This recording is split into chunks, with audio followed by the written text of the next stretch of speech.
Chers amis, avant que nous commencions cette entrevue, je vous invite évidemment à aimer, à commenter, à partager et à vous abonner à la chaîne, c'est très important.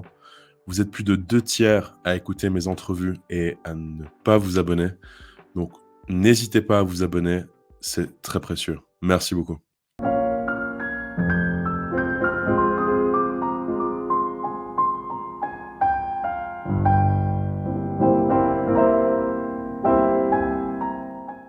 Bonjour à tous et bienvenue dans cette nouvelle entrevue. Nous sommes aujourd'hui avec Aristide Lecat. Aristide Bonjour. Lecat est juriste et essayiste. La plupart de ses travaux portent sur le droit, la philosophie et l'histoire des idées. Et aujourd'hui, nous allons présenter son ouvrage publié aux éditions de la Nouvelle Librairie, qui est Carl Schmitt et la gauche radicale, une autre figure de l'ennemi. Alors tout d'abord, mille merci, cher Aristide Lecat, d'avoir accepté mon invitation. Merci à vous et ça n'a pas été facile, hein, mais bon. Mais merci à vous de votre invitation. Je suis très, très, très, très heureux d'être avec vous. Merci, merci beaucoup. Alors peut-être, on va commencer par une citation, puisque vous commencez votre ouvrage par une citation de Geoffroy de La Gannerie, France Vas-y, vas-y, Inter, ouais. donc le 30 septembre 2020. Alors je le cite. Le but de la gauche, c'est de produire des fractures, des gens intolérables dans le monde social. Je suis contre le paradigme du débat, contre le paradigme de la discussion. Je pense que la politique est de l'ordre de l'antagonisme et de la lutte. Alors peut-être deux questions en une. Pourquoi avoir commencé par ces citations de La Gannerie? Et peut-être aussi pourquoi cet ouvrage sur Schmitt et la gauche radicale? Eh ben, je vous avouerai que lorsque l'essai était déjà bel et bien avancé, quasiment terminé, lorsque j'ai trouvé, je suis tombé sur cette citation, donc qui date, attendez, je me replonge aussi dans mes propres travaux, ouais, 2020. Heu, J'avais été en fait, je préparais à ce moment-là, si vous voulez, la une émission de télévision pour Éléments, la revue Éléments et TV Liberté. Donc ils voulaient faire un événement autour de la rencontre Ernst Junger et Carl Schmitt, et notamment profiter, de cet événement éditorial, si vous voulez, de la correspondance Schmitt-Junger. Et donc je préparais cette conférence pour cette émission, et je tombe, quelques semaines après, sur cette citation qui tombait, si vous voulez, vraiment à point. Pour 2 choses. D'abord parce que c'était le sujet. Geoffroy de La Gannerie est un sociologue patenté, si vous voulez, de la sociologie de gauche, si tant est que l'expression ne soit pas un pléonasme.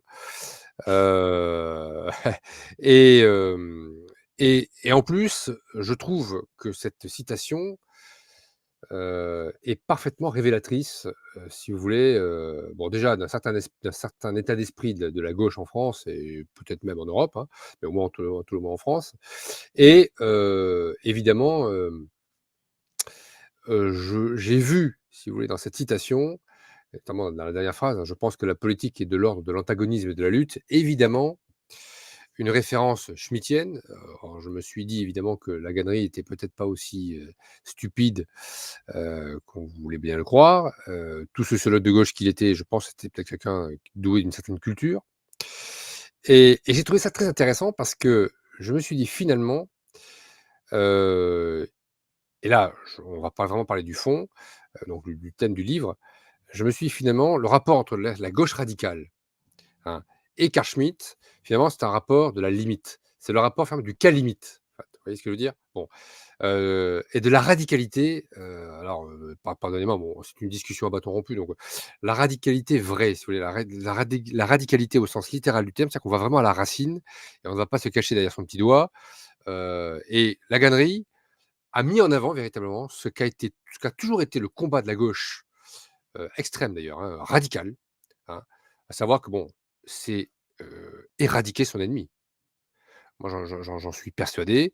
Je pense que ce qui empêche d'aller aussi loin aujourd'hui, si vous voulez, ou ce qui a empêché d'aller si loin, encore que ça dépend des époques et ça dépend des endroits, mais c'est peut-être, si vous voulez, l'antichambre démocratique. libéral démocratique, enfin, à l'Ouest en tous les cas, parce qu'évidemment à l'Est, ça a été à l'Est et même ailleurs, ça a été une autre paire de manches, hein. Bon, nos auditeurs et téléspectateurs le savent bien. Mais je pense qu'il y a eu toujours chez cette gauche, si vous voulez, cette volonté, d'éradiquer l'ennemi, voilà. Et que l'extrême gauche ou la gauche radicale se soit intéressée à Carl Schmitt. Alors, on verra, je pense qu'on va évoluer dans le sujet, mais se soit intéressé à Carl Schmitt, si vous voulez, n'est pas anodin. Alors, il y a diverses raisons, on reviendra peut-être dessus vraisemblablement, mais n'est pas anodin. Je pense qu'ils ont entrevu, beaucoup de penseurs ont entrevu chez Schmitt, d'abord un intérêt de l'allemand pour un certain nombre de penseurs, Bakounine, Proudhon, Sorel et compagnie, Lénine, heu donc pour une certaine pensée révolutionnaire, d'une part, et d'autre part, si vous voulez, un certain nombre de concepts, heu, que cette gauche radicale a cru opérants, opératoires ou opérationnels, bon, chacun prendra, les 3 mots d'ailleurs peuvent être utilisés, heu, en vue, si vous voulez, eh bien de renouveler un combat révolutionnaire en perte de vitesse. Donc je et cette citation de la Gannerie est tombée à point. Elle est tombée à point parce que voilà, je la cherchais pas, hein, c'est voilà. Elle est tombée vraiment à point parce que je pense que, dit par un sociologue, d'extrême gauche, tel que l'université en compte aujourd'hui, l'université française, mais admettons, c'est peut-être aussi le cas en Suisse, hein, et ailleurs, et une université qui aujourd'hui est gangrénée par, ce qu'on appelle le wokisme. C'est-à-dire en fait, qu'est-ce que le wokisme, hein? C'est ce que j'enseigne à mes étudiants, mais qu'est-ce que le wokisme? Si ce n'est tout simplement, c'est un avatar de la dé de du déconstructionnisme, hein. C'est un retour de flamme, de la fameuse French Theory, donc alors qui elle-même d'ailleurs puise très, très loin dans le temps, si vous voulez, ses racines, hein. Moi je l'ai fait remonter, à Kant. Mais on pourrait aussi, mais bon, on pourrait au moins les faire remonter à Descartes, voire à Spinoza. Oui, bon, mais en tous les cas, pour moi, peut-être que la pierre de touche de cette pensée-là ou de cette non-pensée, bon, c'est une pensée quand même parce que, comme la taupe, vous savez, elle a creusé son trou, hein, elle a creusé sa galerie. Donc c'est vraiment une pensée corrosive, hein, donc je la fais remonter à Kant quand même. Même si je vous dis, voilà, il y a quand même, des travaux préparatoires, si on peut dire, hein, chez Descartes notamment, mais encore que chez Descartes, on pourrait peut-être, si vous voulez nuancer. Je pense personnellement que son Dubitatio a été peut-être mal compris, mais bon, c'est pas le sujet, hein. Mais si je invitez-moi à une autre émission, je serai heureux de débattre de la Dubitatio cartésienne. Heu, mais voilà, et donc si vous voulez donc la gannerie, et puis si vous voulez, tout cet environnement intellectuel d'extrême gauche, hein, qui aujourd'hui évidemment, pourrit littéralement, ça bon, l'université française, hein. Il y a aujourd'hui malheureusement l'université est gangrénée. Vous avez peut-être entendu parler récemment récemment, ça fait 1 an ou 2, d'un colloque qui s'est tenu à la Sorbonne, justement qui s'intitulait «Après la déconstruction», donc de gens qui prenaient conscience de cela et qui vous tentaient de réagir. Bon, je pense que ils allumaient des contre-feux, si vous voulez, hein. Mais voilà, donc si vous voulez, il y a, la galerie fait partie de cette mouvance, pseudo-intellectuelle, en tout cas fortement pénétrée de marxisme, ça c'est clair, heu d'un marxisme donc qui a cherché, si vous voulez, à se revivifier, et bien, en côtoyant Carl Schmitt. Bah, je vais vous laisser, conduire le débat, mais Oui, non, non, mais c'est très intéressant. Peut-être aussi, on pourrait, bon, évoquer oui, tout ce que vous parliez par rapport à la déconstruction. Il y a aussi, Baptiste Rapin qui a écrit un ouvrage sur ah bah, l'abécédaire de la la baisse de déconstruction, la déconstruction, absolument. où dedans il y a un terme quand même qu'il faut relever, qui est celui de cabale, n'est-ce pas? Par rapport justement à tous ces termes en lien avec la déconstruction. Mais peut-être pour revenir à Carl Schmitt, quelles sont ses œuvres principales? Je sais aussi que c'est, sauf erreur de ma part, l'auteur le plus traduit en Chine. il me semble. Oui, C'est un auteur, très c'est vrai. apprécié en Chine et puis aussi, il reste néanmoins aussi, il me semble, hein, vous n'hésitez pas à me corriger, mais un des derniers, je dirais, penseurs dits de droite respectés dans les universités. Heu, Alors, les universités en France, non, ah clairement d'accord. non. Ah non, non, clairement non. Je vous dirais que dans les facultés de droit, c'est un juriste, hein, Schmitt, hein, Oui, oui. et j'insiste là-dessus parce que c'est un juriste qui est un peu singulier, c'est vrai, qui s'est intéressé à la politique, qui s'est intéressé à la géopolitique, qui s'est intéressé à la théologie et puis ce qu'il a produit, est tout à fait, digne de discussion, théologique, à la philosophie et cetera. C'était vraiment, si vous voulez, pour moi heu le symbole de l'honnête homme, vous voyez ce que je veux dire, hein, cet érudit, quand on n'en fait plus, quoi. Bon, une autre personne avec qui je l'ai comparé, c'est peut-être d'ailleurs pour ça que je m'y suis intéressé aussi, c'est Georges Dumézil. Et ce sont ces gens qui avaient voilà, une puissance intellectuelle, fascinante, et bon, hem non, Carl Schmitt est en France, je disais c'est un juriste parce que dans les facultés de droit, moi je suis un produit de la faculté de droit et dans les facultés de droit, si vous voulez, on ne moi, quand j'étais étudiant et pourtant j'étais encore avec des profs qui on disait à l'époque pour plaisanter: fac de droite». Bon, mais j'étais si vous voulez, avec des profs qui bon, qui pour certains, pensaient à peu près bien, vous voyez ce que je veux dire? Bon, mais Schmitt, moi, j'en ai jamais entendu parler à la fac de droit. C'est à la faveur d'ailleurs de la préparation de mon doctorat, que je me suis intéressé à Schmitt et plus particulièrement, un jour, j'ai entendu une conversation, et évidemment ça a attiré mon attention, sur Schmitt, nazi, juriste nazi et cetera et je me dis: «Tiens, mais quel est ce personnage, manifestement sulfureux?» Bon et j'ai pas été déçu. J'ai pas été déçu du voyage. D'ailleurs, je suis tombé dedans comme Astérix, dans la potion magique.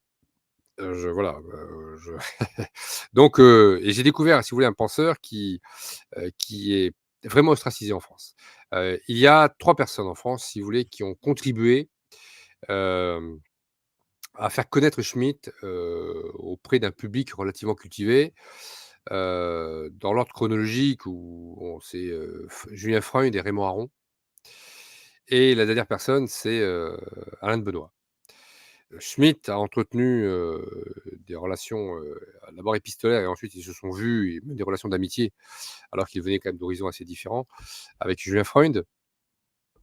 Freund ayant, si vous voulez, soutenu, sa thèse, sous la direction de Raymond Aron, il aurait dû la soutenir sous celle de Jean Hippolyte. Tiens, bon, je parlais de Kant tout à l'heure, Jean Hippolyte était un kantien aussi, invétéré, d'ailleurs grand connaisseur aussi de Hegel, traducteur notamment de Hegel. Mais Hippolyte a refusé d'encadrer Freund parce qu'il trouvait que Freund avait une conception, par trop schmittienne de la politique, hein, c'est-à-dire très, très polémique finalement et qui ne lui plaisait pas du tout, hein, bon et Aron a accepté cela et donc si vous voulez, voilà, Aron, qui, à l'époque avait son rond de serviette chez Kalman Levy, ça ne s'invente pas, si vous voulez, eh bien, a pu permettre la comment dire? La parution, notamment c'était la notion de politique et théorie du partisan de Carl Schmitt, préfacé par Freund, ouvrage d'ailleurs qui est toujours réédité, hein, en France, voilà. Mais après Alain de Benoît, peut-être quelques années plus tard, a réédité notamment dans la collection Révolution conservatrice chez Pardès, avait édité, Légitimité Légalité et légitimité, qui était un recueil que vous connaissez, voilà, qui était un recueil de textes, une bonne introduction d'ailleurs. Hein, on voit qu'il y avait un vrai travail, si vous voulez, derrière, de sélection de textes et cetera. Donc une bonne introduction, et c'est d'ailleurs pour moi, c'était ma porte d'entrée, si vous voulez. Bon, j'ai découvert Schmitt par cet ouvrage, enfin cet ouvrage préfacé, longuement préfacé par de Benoît, et ça a été ma porte d'entrée chez Schmitt et ensuite, je suis allé voir, évidemment, le premier ouvrage publié, comment dire? Après-guerre sur de Schmitt, donc par Freund et Aron et donc en France, voilà. Ailleurs, oui. Ailleurs, en Italie, en Espagne, en Allemagne même, même en Allemagne. Schmitt est cité, régulièrement cité, il n'y a pas de je dirais, il n'y a pas de problème particulier. Vous disiez tout à l'heure, vous parliez de la Chine. Il y a, en Chine un fort intérêt, un grand intérêt, pour l'illibéralisme de Schmitt, évidemment. Alors ce que je trouve assez d'ailleurs, assez singulier, c'est que, les Chinois, utilisent Schmitt pour le retourner contre l'Europe, quoi. C'est très marrant, quoi, parce que Schmitt était quand même assez européen quand même, hein, bon. C'est un homme situé, et pour cause. Bon, hein, c'est l'homme du nomos, que bon, c'est l'homme concret. Bon, mais en même temps, voilà, il est retourné par les Chinois contre l'Europe et les Chinois investissent beaucoup. Il y a même des ouvrages sur Schmitt, faits par des universitaires chinois et qui en font l'exégèse, bon. Donc voilà, mais en France, non, en France, il est totalement, blacklisté. Alors vous me parliez tout à l'heure, je reviens à votre question, je ne veux pas oublier, vous me disiez tout à l'heure quels sont les ouvrages majeurs de Schmitt. Bah, écoutez, oui, alors je les cite pas forcément dans l'ordre, mais il est évident que la notion de politique, pour qui veut comprendre, si vous voulez, le critère schmittien du politique, qui réside dans la dichotomie ami-ennemi, évidemment, c'est un ouvrage incontournable. C'est un ouvrage incontournable. Ensuite, vous avez, comment vous dire? Notre ouvrage que qu'il faut avoir lu, c'est Théologie politique. Théologie politique, alors il y a Théologie politique 1 et Théologie politique 2.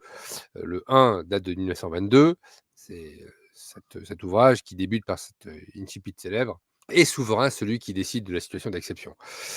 Donc évidemment, théologie politique, permet alors théologie politique, n'est pas un ouvrage sur la souveraineté, c'est plus un ouvrage sur le souverain.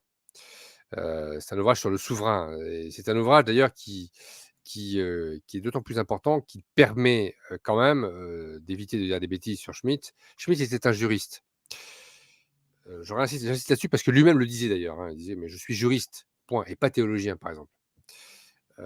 Et de dire cela, si vous voulez, enfin de rappeler cela, heu, permet, de mieux prendre la mesure du enfin de l'antagonisme, heu, de la disputatio qu'il entretenait, avec, un autre juriste autrichien qui s'appelait Hans Kelsen. Pour faire simple, hein, on va faire très simple, hein, parce que tout le monde n'est pas juriste, mais où nous vivons aujourd'hui, nos états de droit, heu, européo-occidentaux, bon, sont des états kelseniens. Ce ne sont pas du tout des états schmittiens. Si on va par là, on pourrait, si on devait situer, on pourrait dire que la Russie, la démocratie autoritaire de Poutine, ou éventuellement la Chine de Xi, eh bien, seraient plutôt des états schmittiens. Bon, il faut mettre des grands guillemets, j'explique. Je veux dire par là que Karl Kelsen, a mis au point, si vous voulez, une définition de l'état de droit selon laquelle, très simplement, eh bien, l'État est soumis à la règle de droit. Mais ça va très loin, c'est-à-dire que finalement, le politique est soumis à la règle de droit. La seule légitimité, existante, c'est celle de la règle de droit. Et pour ce faire, si vous voulez, Kelsen, prétendait fonder une théorie pure du droit. D'ailleurs, c'est son ouvrage, c'est le titre d'un de ses ouvrages principaux, qui fera d'ailleurs sa fortune intellectuelle, mais ouvrage sur lequel, si vous voulez, repose aujourd'hui tout notre édifice, juridictionnel, judiciaire, juridique, d'accord? En Europe, hein, bon, et cette théorie pure du droit, si vous voulez, part du principe que finalement le droit, n'a rien à voir avec la politique, rien à voir avec l'histoire, avec la sociologie, bref, bon. Le droit est un produit, heu, qui se génère lui-même, autoréférentiel, hein, et qui finalement, repose sur si vous voulez, sur un, une dynamique d'ailleurs, hein, c'est un terme kelsénien, hein, de production-reproduction. C'est-à-dire que finalement, une norme juridique n'est valide que pour autant qu'elle, est conforme à la norme qui lui est supérieure et ainsi de suite. C'est la fameuse pyramide, des normes la hiérarchie des normes. Alors évidemment, et là j'en viens à l'opposition Kelsen-Schmitt, évidemment, arrivé au sommet de la pyramide, vous avez une constitution, qui est la charte fondamentale, la loi fondamentale, bon, qui est au sommet. Évidemment, l'objection que, que, que on n'a pas tardé à faire à Kelsen, dire oui, oui, oui, d'accord, mais qu'est-ce qui fonde finalement la norme suprême? Bon, Kelsen a été assez embarrassé. On peut dire que finalement, pour ne pas remettre en cause, pour ne pas remettre en péril, si vous voulez, sa pyramide, qui commençait à branler du chef, eh bien, expliquer que eh bien, la Constitution, finalement, repose sur une norme hypothétique. Voilà. Bon. Elle repose finalement sur pas grand-chose, mais évidemment, en disant cela, Kelsen, si vous voulez, offrait le flanc à la critique. C'est-à-dire que, d'accord, mais cette norme hypothétique, quelle est-elle? Quelle est sa nature? C'est une norme divine, c'est une morale, elle est de nature kantienne, elle est de nature, voilà. Le problème, c'est bon et si vous voulez, Schmitt, c'est pour ça d'ailleurs que il y a chez nous en France, je reviens sur ce point-là, il y a une grande malhonnêteté intellectuelle à ne pas enseigner, heu, Schmitt en même temps que Kelsen. Dès la première année ou la deuxième année de droit, on vous enseigne Hans Kelsen et sa pyramide des normes, mais on n'enseigne pas Schmitt. C'est une grave erreur, je dirais même que c'est une escroquerie intellectuelle parce que finalement, alors pour des raisons sur lesquelles, on reviendra éventuellement, hein, tenant au passé notamment sulfureux de Carl Schmitt, hein, par son adhésion au nazisme. Bon, Oui, mais bon, comment? excusez-moi, je voulais pas vous couper, mais ça, c'est aussi parce que je crois que vous aviez fait une émission sur TV Liberté dans les idéales en droit, Oui, il me semble, et ça, c'est aussi une volonté, je dirais, de décrédibiliser Carl Schmitt et son œuvre, de l'associer au nazisme, alors qu'il me semble plutôt qu'il a subi des pressions, pour adhérer au parti. Parce ah qu'on bah, sait très bien évidemment. comment ça se passe à cette époque. C'est en général, des sanctions très sévères, voire, plus, si on n'adhère pas à telle ou telle idéologie. Alors, si vous voulez, je vais juste terminer pour Oui, pas que pardon. nos spectateurs et auditeurs s'y perdent, mais en revanche, on va revenir sur la question qui est très intéressante. Heu, je termine juste là-dessus. Voilà, Kelsen, si vous voulez, bon, la théorie de la pyramide des normes, c'est très bien, c'est très gentil tout ça, mais enfin bon, ça repose sur quoi? Bon et Schmitt, c'est pour ça que c'est une escroquerie intellectuelle de ne pas enseigner Schmitt en même temps que Kelsen, parce que Schmitt finalement avait trouvé, entre guillemets, «la réponse». Bon, alors j'exprime simplement, mais heu, elle est beaucoup plus complexe, ça peut paraître compliqué, mais voilà, je mettrai beaucoup de temps à l'expliquer, mais Schmitt a considéré que finalement que tout ordre juridique repose d'abord, et je dirais c'est le bon sens, et c'est même logique, sur un ordre politique. Et Schmitt va même plus loin, puisqu'il n'emploie pas le terme, enfin, il n'emploie le terme d'ordre politique, mais pas dans ce cas-là. Il dit finalement tout ordre juridique repose sur une décision politique. Une décision politique. Et en disant cela, finalement, Schmitt, évidemment, ruine l'aspect pur du droit, la pureté du droit de Kelsen.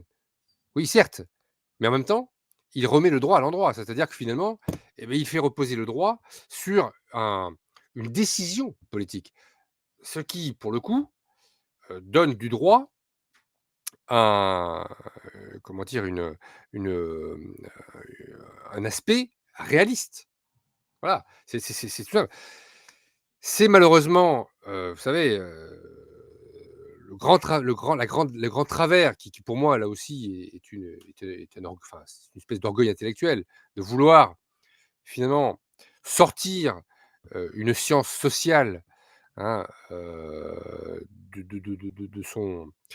de la mollesse d'ailleurs, inhérente à ce genre de science, hein, bon, pour en faire, pour ériger ce genre de discipline en sciences dures, hein, pour en faire finalement, des sciences qui pourraient passer le test de réfutabilité de Karl Popper, par exemple, ce qui est totalement aberrant, c'est même absurde. Bon, les sciences sociales et les sciences humaines sont des sciences molles, voilà, avec des vérités relatives, évidemment, bon, c'est bon et sous prétexte que mais là, ça c'est un grand travers. On pourrait en parler pendant des heures, mais, sous prétexte que la vérité judiciaire, représente une vérité, oui certes, mais d'abord, c'est une vérité relative, hein, au moment des faits, hein. Un jugement rendu il y a 100 ans sur une même affaire, aujourd'hui ne serait pas rendu pareil. Vous voyez ce que je veux dire? Bon, donc tout ça, alors si j'allais loin, si vous voulez, heu, ça démontre, et la théorie kelsenienne démontre aussi, qu'on a découplé depuis longtemps le droit de la justice. Voilà. Chose qui vraisemblablement n'avait pas échappé à Schmitt, qui lui était catholique, déjà, était catholique, donc sans transition, je vais rentrer dans votre question, que vous avez posée tout à l'heure, était catholique et évidemment, fortement nourri d'Aristote, hein, n'intégrait pas évidemment le droit naturel tel que, on pouvait le concevoir chez saint Thomas d'Aquin, mais c'est sous-entendu. Vous voyez ce que je veux dire? Hein, le droit repose sur des bases réelles et donc sur une décision, hein. Est souverain celui qui décide de la situation d'exception. Première phrase de la théologie politique, ça veut dire quoi? Ça veut dire que finalement, le droit est la situation normale, mais la normalité n'est rien. Par contre, heu, pour révéler, finalement le caractère normal d'une situation, il faut précisément que, il y ait un caractère exceptionnel. Hein, voilà, qui soit posé par et pas par n'importe qui, par un souverain, qui va poser, qui va en dernière instance, parce que l'ordre juridique est, si vous voulez, est mis à mal, parce qu'il y a une crise, eh bien, en dernière instance, le souverain intervient pour poser la décision, pour rappeler finalement que c'est lui finalement le sauveur de l'ordre juridique. Voilà, donc soit il le suspend pour un temps donné, soit, dans ce cas, ben, il le suspend pour un temps, plus long, où il marque, si vous voulez, la volonté de revoir, hein, de réviser cet ordre juridique. C'est la dictature de la République romaine. Bon, d'ailleurs, autre ouvrage, intéressant, si vous voulez, de Schmitt, La dictature, Die Diktatur, hein, où justement il raconte, oui, on peut dire ça d'ailleurs, parce que Schmitt en plus a écrit très bien, mais où il fait la distinction, hein, c'est un très, très bel ouvrage, d'histoire du droit, hein, presque, il décrit, par le menu, comment se passait la dictature romaine, hein, bon, dictature, si vous voulez, qui était évidemment, temporaire, et qui, avait précisément pour objet, eh bien, de, de remettre un petit peu de l'ordre, quoi. C'est ça, hein. Donc là déjà, et ça, voilà, donc si on comprend ça, eh bien, on comprend aujourd'hui finalement pourquoi notre droit, hein, moderne occidental dont nous sommes si fiers, hein, eh bien, finalement, ne fonctionne pas si bien. Pourquoi nous avons des décisions, hein, de justice qui sont rendues, n'importe comment? Parce que possiblement, il y a un découplage entre le droit et la justice au nom, d'accord, d'une conception, heu, pure, hein, purifiée, hein, du droit. Enfin bon, vous connaissez cette phrase de Péguy, hein, «Le cordiste a les mains pures, mais il n'a pas de main». Bah, là, c'est pareil, hein, le droit a les mains pures, le droit kelsénien a les mains pures, mais il n'a pas de main. En tout cas, il lui manque celle de la justice. Je peux revenir à à l'adhésion de Carl Schmitt, au Oui, nazisme? volontiers. Alors, vous disiez tout à l'heure, il a subi des pressions, alors la seule pression que je lui connaisse en tout cas, qui est attestée en tout cas par, je dirais les biographes de Schmitt, c'est celle de Martin Heidegger, qui l'aurait, incité à adhérer au parti nazi. Et alors, j'ai pas trouvé, si vous voulez, j'ai pas trouvé d'éléments me permettant de dire que Schmitt y a adhéré, si vous voulez, contraints et forcés par le régime, quoi. Bon, je pense qu'il y a véritablement, si vous voulez, à la base, à l'origine, une invitation, amicale. Bon. Et je pense aussi, parce que ça, on est tous faillibles, hein, et en tout cas, c'est comme ça que j'explique, moi, le ralliement de Carl Schmitt, au nazisme. C'est un ralliement de pur opportunisme, de pure opportunité. Schmitt, il était opportuniste. Chacun a ses faiblesses, hein, bon, il faut prendre les gens comme ils sont. Schmitt a, si vous voulez, s'est rallié au nazisme, je crois parce que alors il a dû penser, et compte tenu d'ailleurs de sa situation au sein de l'université, il a dû penser que ça allait peut-être servir, si vous voulez, sa carrière, hein. Il lui rêvait d'aller à Berlin. Bon, il a été nommé à Cologne. Bon, il était, Ensuite, il est parti à l'école de commerce. Bon, je pense qu'il a dû se dire: «Bon, ça va peut-être accélérer ma carrière». D'autant qu'il pouvait d'autant plus le penser, il était d'autant plus fondé à le penser que il avait déjà, au moment de l'arrivée d'Hitler au pouvoir, une œuvre, toute son œuvre de juriste de droit interne, droit constitutionnel notamment, parce que c'était un constitutionnaliste, était déjà derrière lui, si vous voulez. D'accord? Donc il avait déjà une notoriété, il avait quelques appuis, ici et là, bon, qui pouvaient lui laisser espérer qu'une adhésion au parti peut-être, pourrait donner un coup de pouce à sa carrière. Ça c'est finalement c'est un classique à pleurer. C'est très banal finalement. Bon, beaucoup d'hommes, c'est comme ça, nous sommes des pêcheurs, hein, donc bon. 2e raison, je pense, il a cru alors là, pour le coup, c'est peut-être, il a fait peut-être preuve de naïveté. Il a cru vraisemblablement que, il allait peut-être, comme Platon, vous savez, auprès de Syracuse, Denis de Syracuse, il allait peut-être influencer, le prince de l'intérieur. Or, évidemment, il n'en a rien été. Adolf Hitler, je dirais, avait à peine entendu parler de Carl Schmitt, en tout cas ne l'avait pas rencontré. Schmitt avait vu, Adolf Hitler à l'occasion d'une réunion, il a d'ailleurs Schmitt avait été assez fasciné par le magnétisme que dégageait, Adolf Hitler, mais ils se sont jamais rencontrés, si vous voulez. Bon, ils se sont jamais rencontrés. Heu, Comme, Hitler avait pu rencontrer Junger. Vous voyez ce que je veux dire? Bon, et ça s'est jamais bon mais Schmitt a dû penser que, voilà et alors évidemment Schmitt a donné des gages, hein, bon, c'est ce qui lui a été reproché d'ailleurs.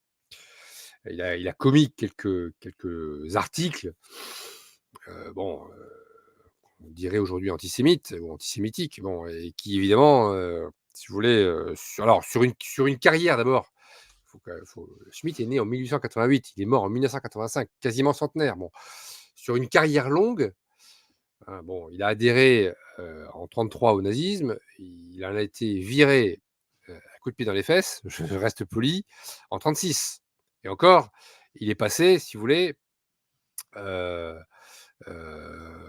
pas loin, des balles, hein, véritablement. Certains membres de la SS les plus ultras voulaient sa peau. Certains l'avaient accusé même d'être philosémite. Bon, je pense que ce qu'on lui aura reproché beaucoup, c'est son catholicisme, duquel il ne s'est jamais départi. Quand bien même d'ailleurs, il a été excommunié, vous savez, hein, bon, parce qu'il a divorcé et cetera. Bon donc, à l'époque, on ne badinait pas comme aujourd'hui, hein. Heu, le pape François n'existait pas encore, quoi.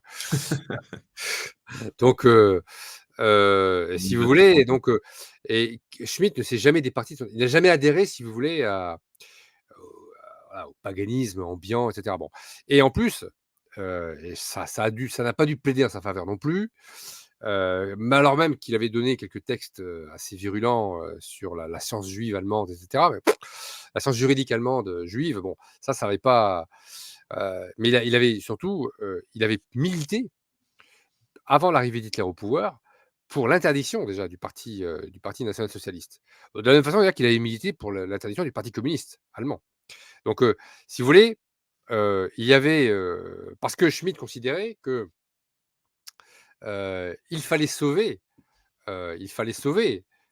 donc la constitution et le seul sauveur de la constitution, c'était le président. Donc déjà, si vous voulez, son attachement au souverain, son attachement et c'était antérieur au nazisme déjà et bon.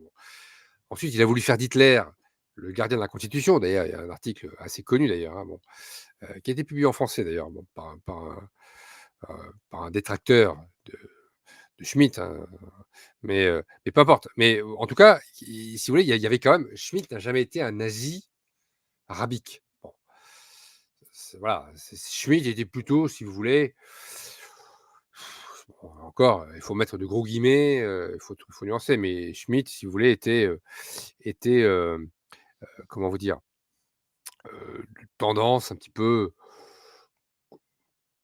autoritaire conservateur, quoi. Voilà, bon, Oui, c'est ordolibéral, on dirait. Voilà, bon. oui, mais c'est une époque, je dirais, où il faut essayer un peu de ne pas être un simple archiviste historien, mais comprendre, je dirais, dans la globalité, au niveau C'est ça. peut-être de l'état d'esprit de l'époque et comment les choses se configuraient. Absolument, mais c'est très important de justement d'avoir en tête les mentalités de l'époque. Petit intermède dans cette entrevue, j'ai besoin de vous, donc n'hésitez pas à aimer, commenter, partager, à vous abonner, surtout à la chaîne, et soutenez mon travail. Mille merci. Maintenant, nous pouvons reprendre avec l'entrevue. Ce qui est assez, intéressant, c'est justement de voir que Schmitt, par exemple, a été, comme beaucoup d'Allemands d'ailleurs de sa génération, a été profondément marqué par les traités humiliants, c'est le moins qu'on puisse dire, de Versailles, de Paris, enfin tous les codicilles de Trianon et cetera. Heu, Schmitt a ressenti, comme beaucoup d'Allemands, mais évidemment avec des stratégies, différentes selon les individus, selon les castes, et cetera, avec évidemment des ressentis, plus ou moins marqués, selon les individus.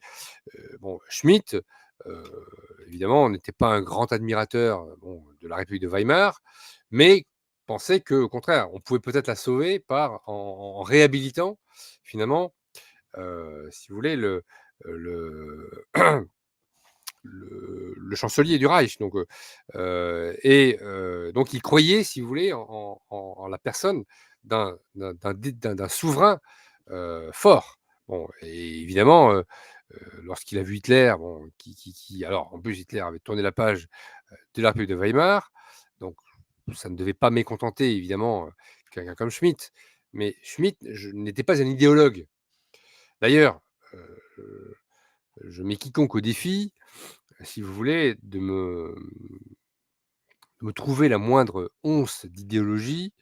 Je ne parle pas dans ses écrits bon, qu'il a pu commettre pour donner des gages au régime, bon, qui sont d'ailleurs d'un intérêt scientifique très très relatif, alors qui sont d'un intérêt peut-être politique ou idéologique, oui, ça, mais sur le plan scientifique, qui n'apporte rien du tout, mais qui n'enlève surtout rien. C'est ça qui est important à toute l'œuvre qu'il a pu commettre, si vous voulez, depuis 1919, avec sa visibilité de l'Église, ses écrits sur Donoso Cortés. Vous voyez ce que je veux dire? C'est bon, Schmitt, aujourd'hui, un de ses ouvrages, qui d'ailleurs, alors même parmi les constitutionnalistes, si vous voulez, à la fois conséquent et objectif, il en existe, y compris à gauche d'ailleurs, sa théorie de la Constitution reste indépassable. Ouvrage publié en 1928, 1928 quand même, bon. Ouvrage vraiment, un vrai traité de droit constitutionnel. C'est rare, si vous voulez, il est très rare, hein, dans l'œuvre, heu, chez les juristes, si vous voulez, d'avoir des ouvrages qui sont véritablement qui sont devenus de véritables classiques. Vous voyez ce que je veux dire? Bon, et sa théorie de la Constitution qui a été, publiée aux Presses universitaires de France, qui a même été d'ailleurs réédité depuis, je crois bien, ouais. Enfin moi j'ai la une vieille version, mais voilà, ça fait partie de ces et ces écrits, peu ou prou idéologiques, c'est-à-dire qui donnaient des gages au régime nazi, n'ont absolument ni enlevé, ni retranché, ni ajouté à sa théorie constitutionnelle, qui reste aujourd'hui, si vous voulez, voilà, c'est une théorie, et qui a bah, oui, voilà, c'est la Russie poutinienne repose peut-être sur un ordre schmittien. Davantage sur une conception schmittienne, ça vous avez compris ce que je veux dire, hein? Alors que nous reposons plutôt sur un ordre kelsènien, quoi, en Europe et en Occident, les États-Unis d'ailleurs, avec Oui, l'importance accordée au contrôle de constitutionnalité, finalement, bon, donne quand même si vous voulez, sa préférence quand même kelsènienne, quand même, positivo-kelsènienne, parce que finalement, le droit, n'est du droit positif que s'il repose finalement sur des normes. Voilà. S Qu'importe d'ailleurs d'où viennent les normes d'ailleurs. Vous voyez ce que je veux dire? Bon, des normes qui peuvent être, très, très mal inspirées, hein, mais qui pour autant, eh bien, parce qu'elles sont des normes, parce qu'elles sont rentrées dans le droit positif, voilà, eh bien, sont devenues incontestables par le seul fait qu'elles sont des normes. C'est qui est terrible. La nouvelle loi constitutionnelle ou la future nouvelle loi, parce que bon, elle n'est pas encore rentrée encore dans le marbre de la Constitution, mais enfin, ça ne saurait tarder. Voilà, quand bien même serait-elle inspirée par des idéologies complètement folles, eh bien, voilà, dès lors qu'elle rentre dans l'ordre juridique, dans l'ordonnancement juridique, pour parler comme les Kelseniens, eh bien, est incontestable. Voilà. Alors, en plus, plus forte raison lorsqu'il s'agit de la norme fondamentale. Oui, tout à fait. Alors, ça j'espère ne pas tirer trop à côté, mais peut-être y a-t-il aussi, peut-être dans la pensée de Schmitt et dans le refus aussi en Europe et en Occident de l'adopter, c'est peut-être sa fameuse théorie de l'ami et de l'ennemi, et donc aussi de notre incapacité, je dirais, dans notre époque, à désigner l'ami ou l'ennemi. C'est-à-dire qu'on est aussi dans une indifférenciation qui est assez incroyable, je dirais, par rapport à cet antagonisme de l'ami et de l'ennemi. Alors, je je vais peut-être tempérer ce que vous dites. Je crois qu'au contraire, nous n'avons jamais été, heu, comment dire? Autant dans une époque de dénonciation, de désignation de l'ennemi. Après, les ennemis qui sont désignés, évidemment, ne sont pas forcément les nôtres. Voilà, ça, je pense que là-dessus, on se retrouvera. Je pense au contraire, si, que, ce que l'on refuse en réalité, heu, c'est de finalement, de s'acoquiner ou en tout cas de s'associer, ou plutôt on préfère s'acoquiner avec des ennemis qui ne sont pas recommandables, au lieu de s'associer, de conjuguer ses efforts avec des ennemis des amis pardon, des amis qui sont des ennemis par ailleurs évidemment, mais qui sont des amis évidemment, qui apporteraient beaucoup plus de voilà. Aujourd'hui, si je prends par exemple le conflit, heu heu,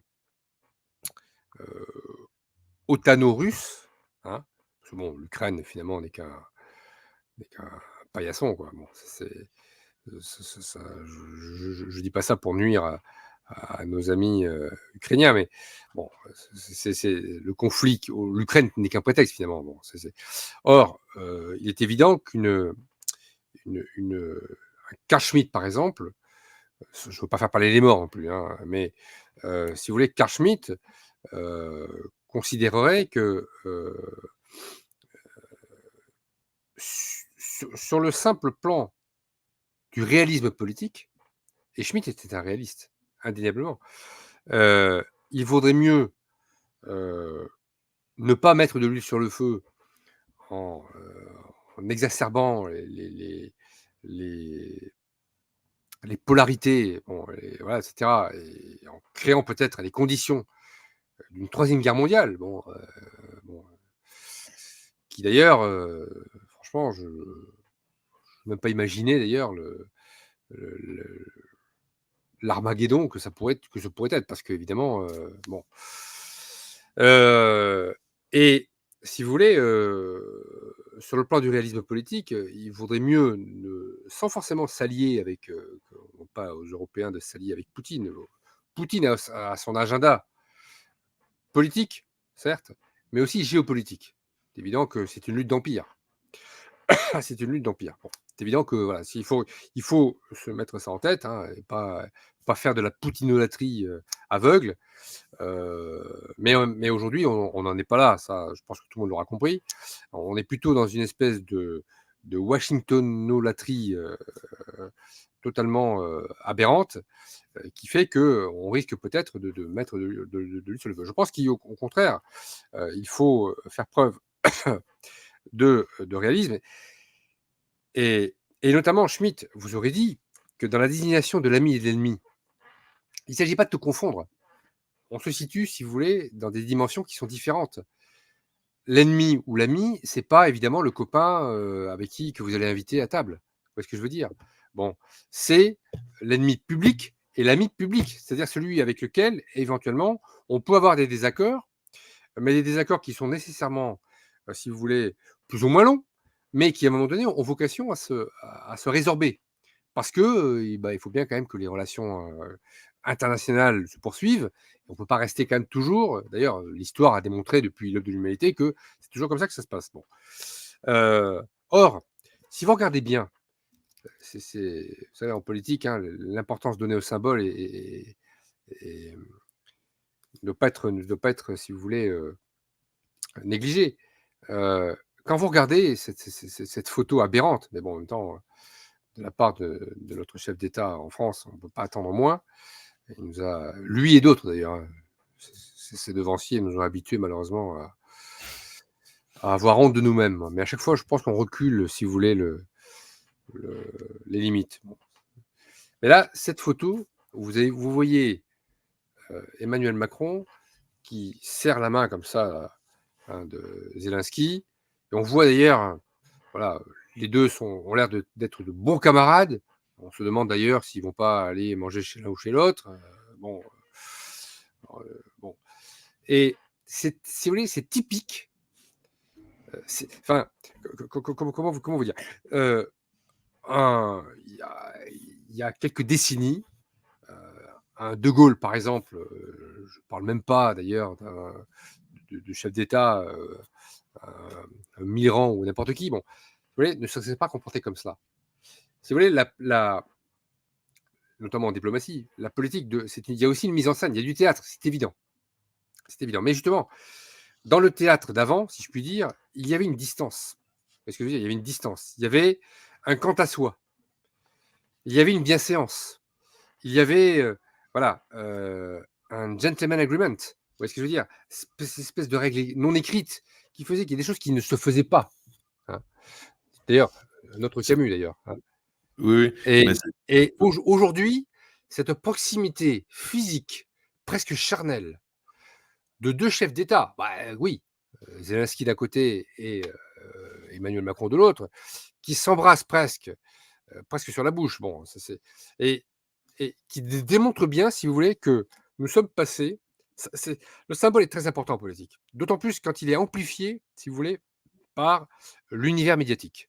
Bon, et c'est le cas en l'occurrence. Hein. Cette image a fait le tour du monde, hein, sur les réseaux sociaux, partout, partout, dans toutes les chancelleries. Et, bon. Et ça démontre bien, si vous voulez, ce rapport de haine viscérale à l'égard de l'ennemi désigné, qui est Poutine, hein, clairement, et d'amour immodéré pour cet ami vraiment qui, oh là là, qui en plus, voilà, bon. oui, mais peut-être je Allez-y. me suis mal exprimé, lorsque j'ai fait cette remarque, mais Non, non, non, non, non, mais c'était peut-être aussi pour, souligner aussi l'aspect en effet, théâtral, parce que je pense que vous avez aussi vu cette séquence à l'Assemblée nationale en France où Gabriel Attal oui, ne sous-entend pas du tout, accuse même, ouvertement Marine Le Pen d'être en gros une agente infiltrée, oui, c'est russe ça. au parlement. Donc c'était pour dire c'est-à-dire qu'en effet, il y a cette distinction de l'ami et de l'ennemi, mais ce que je voulais peut-être souligner, c'était qu'elle était factice et qu'il y a un aspect, je dirais, très théâtral, derrière tout Oui, cela. mais Puisqu'évidemment, on se doute bien que c'est pas Marine Le Pen, enfin tout ça est non, évidemment. ridicule. Alors non, non, sur l'aspect théâtral, oui, mais le théâtre, si vous voulez, a toujours existé. Hein, bon, je veux dire, ça fait partie de la propagande. Il faut édifier les peuples. Chaque chef d'État va chercher à édifier son peuple, va chercher aussi. C'est un instrument de puissance. Vous voyez ce que je veux dire? Hein, démontrer, bon, le couronnement, le sacre de Napoléon, immortalisé par David. Évidemment, c'est du théâtre, tout ça. Bon, mais vous comprenez ce que je veux dire? Le théâtre, en soi, ne me gêne pas. C'est pas le théâtre en soi. Au contraire, le théâtre est très révélateur d'ailleurs. Très révélateur, la preuve. Ce qui c'est pas le théâtre en soi que je discute. C'est le fait que, nous sommes passés dans une autre dimension de la conception de l'ami et de l'ennemi. Voilà, d'abord, conception qui est totalement, si vous voulez, fondée sur l'affect, sur le pathos, sur l'émotion, d'accord? Mais qui en même temps est très propre à notre époque d'ailleurs, hein, l'époque de fluidité, hein, de liquidité, d'horizontalité, hein, heu et où évidemment, et là pour le coup on perd totalement de vue, la définition, je dirais presque canonique, mais c'est pas, enfin, c'est Schmitt qui l'a mis en évidence, mais elle n'est pas proprement schmittienne à proprement parler, cette définition de l'ami, de l'ennemi.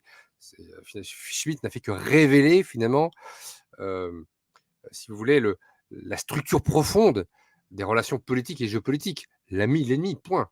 Et lui, il a théorisé cela, si vous voulez. Mais ça a toujours existé. Bon, pour bien, c'est ce que disait d'ailleurs Julien Freund à Jean Hippolyte. Hein, vous croyez que c'est vous qui allez désigner l'ennemi, mais non, c'est l'ennemi qui vous désigne. Bon, parce que il faut si vous voulez, admettre le rapport de force. Ça, d'ailleurs, les marxistes ont très bien compris. C'est ce que d'ailleurs une certaine droite française et peut-être même européenne ne comprend pas d'ailleurs. C'est que quoique bon, ça commence un petit peu à changer, mais enfin à la marge, c'est l'ennemi qui vous désigne. Bon. Or, ce que je vois aujourd'hui, c'est il y a un dévoiement finalement et l'image Macron-Zelensky le démontre, hein, un dévoiement de cette notion d'ami et d'ennemi. C'est que c'est vraiment l'ami, c'est celui à qui on va faire des bisous sur la bouche, à qui on va offrir un bouquet de fleurs, voilà. Et l'ennemi, c'est celui, et c'est ce que disait Schmitt d'ailleurs, hein, qu'on va traiter comme un sous-homme, comme un criminel, hein, que, qui ne vaut d'ailleurs que la mort. D'ailleurs, les services spéciaux occidentaux rivalisent d'imagination pour atteindre Poutine physiquement. Donc, si vous voulez, c'est ça. C'est pas le coup de la théâtralité, je dirais, elle est presque inhérente hein, aux relations diplomatiques, enfin, aux relations internationales, même sur le plan de la politique interne. C'est cette conception, on va vers, voilà, c'est ça. On est d'ailleurs depuis et Schmitt l'avait vu, l'avait vraiment entrevu, hein, enfin, il a plus qu'entrevu d'ailleurs. Il l'avait presque condamné, hein, en disant: «Mais finalement, si on commence à considérer l'ennemi comme l'homme à abattre, à mettre au banc de l'humanité, voire même hors de l'humanité, bah, ça en est fini de la politique et ça en est fini finalement». Et enfin, en même temps, il disait que ça en était fini de la politique, mais en même temps, il disait qu'on allait recréer finalement une reviviscence du politique, mais avec finalement un état de guerre permanent. Et c'est ça qui est important en fait, hein, Alors peut-être un point qui pourrait être intéressant, c'est peut-être insister sur la notion d'ami et d'ennemi. Et là, je vais vous citer à la page 55 parce que, nous sommes dans le chapitre avec Georges Sorel et oui, qui aurait eu un rôle justement dans dans ce début de pensée entre l'ami et l'ennemi. Alors, on retrouve également chez Carl Schmitt ce rejet de l'intellectualisme rationaliste qui constitue une des caractéristiques premières du libéralisme politique. On peut supposer raisonnablement que sa lecture de Sorel ne sera pas pour rien dans sa conception antagonique, résolument et authentiquement non libérale, du politique qu'il définira à peine quelques années plus tard, en 1927, dans sa notion de politique. La distinction spécifique du politique, à laquelle peuvent se ramener les actes et les mobiles politiques, c'est la discrimination de l'ami et l'ennemi. À quoi il ajoute cette précision fondamentale, donc là je cite encore une fois Schmitt, le sens de cette distinction de l'ami et de l'ennemi est d'exprimer le degré extrême d'union et de désunion, d'association et de dissociation. L'ennemi politique sera l'autre, l'étranger. Et peut-être aussi une distinction à faire qui me semble très importante et que on a tendance aussi à oublier, c'est évidemment la distinction entre l'ennemi privé, l'ennemi public, hein, l'ennemi public polémios, et puis aussi ce que les Romains distinguaient entre l'inimicus, donc le non-ami, et puis évidemment l'ennemi public hostis. Donc inimicus, ennemi privé, et hostis, ennemi public. Alors peut-être comment s'articulent ces 2 choses avec évidemment cette précision, sur les racines, sur l'étymologie et puis aussi sur le rôle peut-être de Sorel, dans la pensée de Schmitt? alors, bon, je vais pas revenir dessus, hein, vous avez parfaitement souligné l'étymologie, c'est-à-dire que,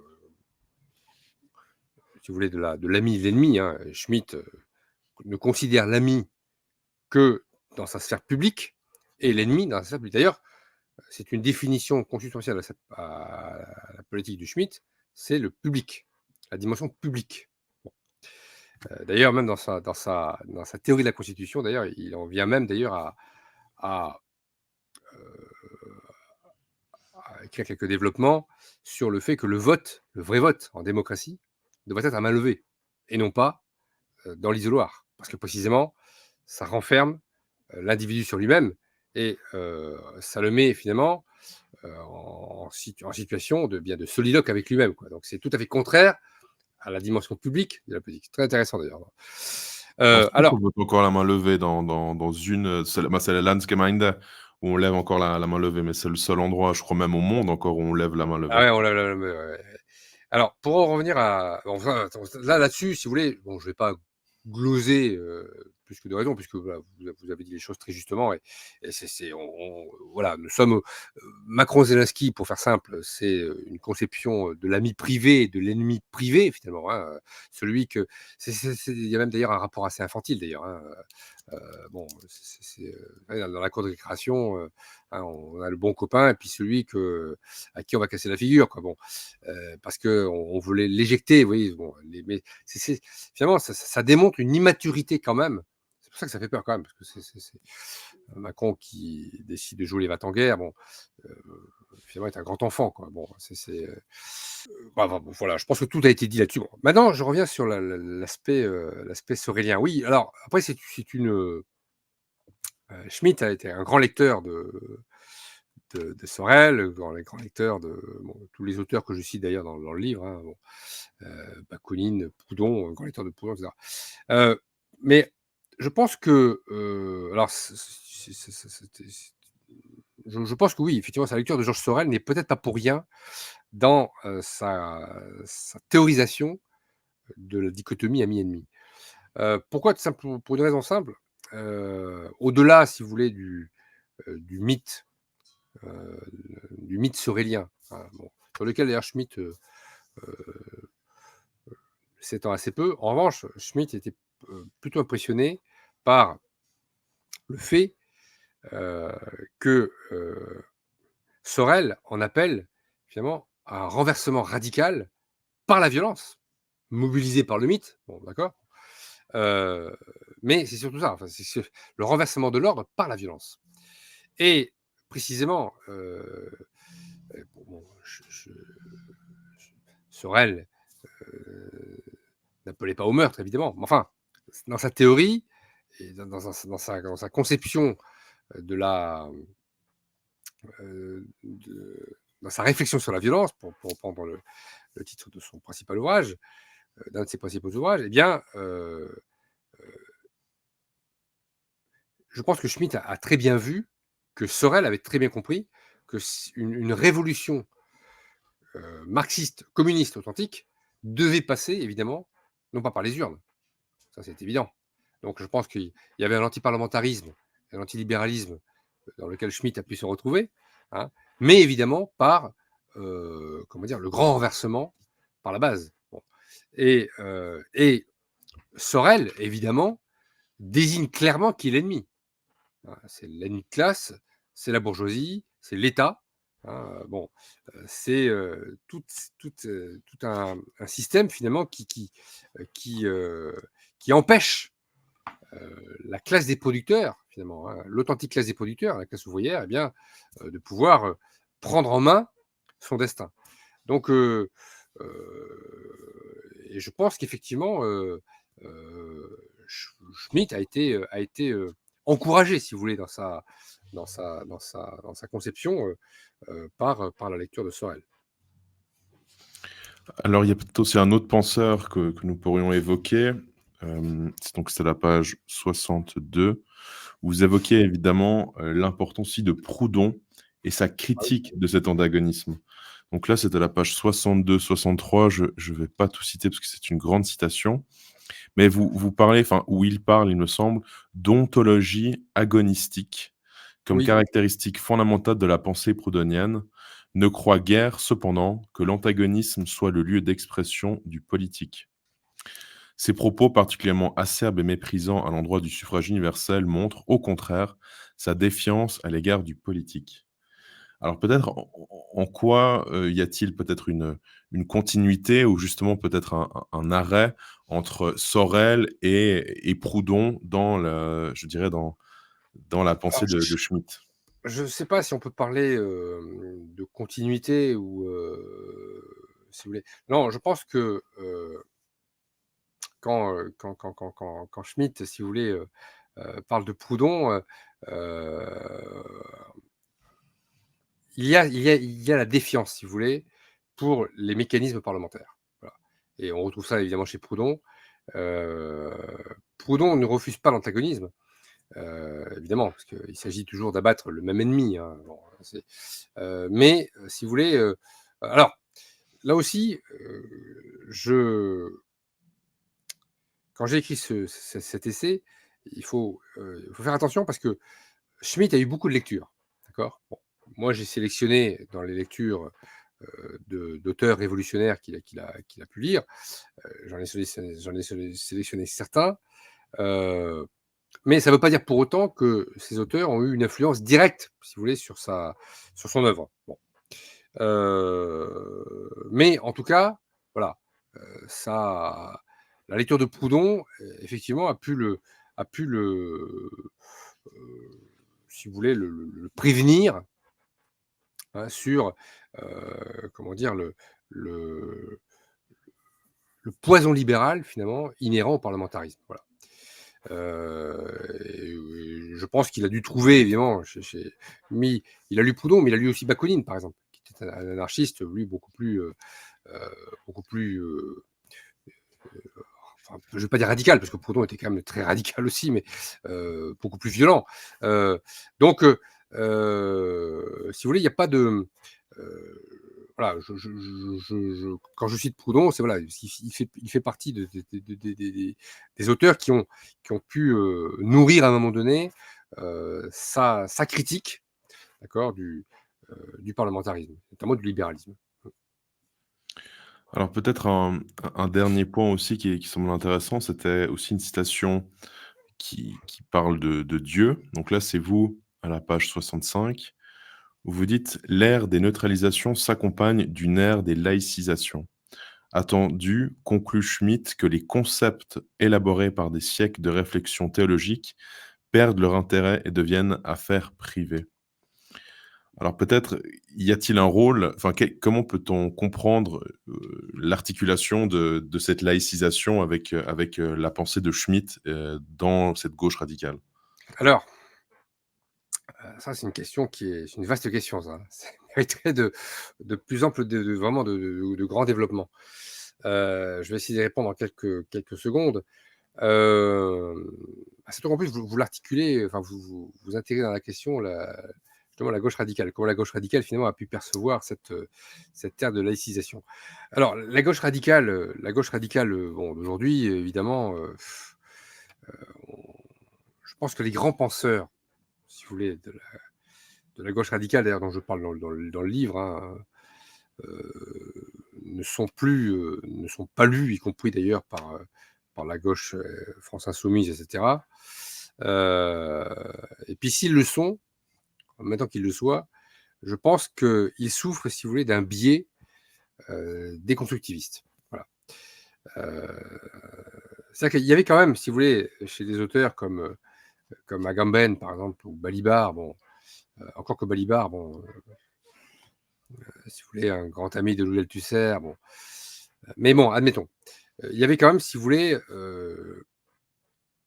ce respect, ou en tout cas cette fidélité à une certaine doxa marxiste. Voilà.